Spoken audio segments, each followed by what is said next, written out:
Border security ফোর্সের 42 battalion যে আছে আমাদের এখানে লঙ্কামুড়ার পোস্ট, সেইখানের যারা বিএসএফ এর অফিসিয়াল যারা আছে, আজকে তারা এখানে ইন্টারন্যাশনাল বর্ডারে এখানে দুজন অনুপ্রবেশকারীকে দেখতে পায়।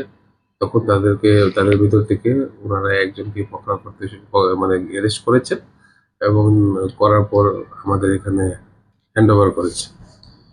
ওর নাম হচ্ছে সাইমন মিয়া। ওর বাড়ি ব্রাহ্মণবাড়িয়া ডিস্ট্রিক্ট, বাংলাদেশ। সে এখানে অবৈধভাবে প্রবেশ করেছে ভারতে। সমস্ত জিনিসগুলি আমরা ইনকোয়ারি করে দেখছি যে তার উদ্দেশ্য কি, সে কেন এসেছে এখানে, বা তার সঙ্গে আরো কে কে ছিল, তার নাম জানার চেষ্টা করছে। প্রতিনিয়ত এরকম বর্ডারের ফেন্সিং কেটে ভারতে প্রবেশ করছে। পুলিশ এই বিষয়টি কিভাবে দেখছে, বা বিএসএফ এর সাথে কি কোনো সমঝোতা বা কাজ করার কি কোনো পরিকল্পনা রয়েছে কি? যখনই এরকম হচ্ছে তখনই বিএসএফ ধরছে, এরকম কোনো ইয়ে নেই। এখানে যখনই কেউ অবৈধভাবে প্রবেশ করার চেষ্টা করবে, সঙ্গে সঙ্গে অ্যাকশন হবে এবং অ্যাকশন নিচ্ছে, বিএসএফ নিচ্ছে, পুলিশ নিচ্ছে, স্ট্রং অ্যাকশন হচ্ছে। বয়স কত ওনার? ওর বয়স 21।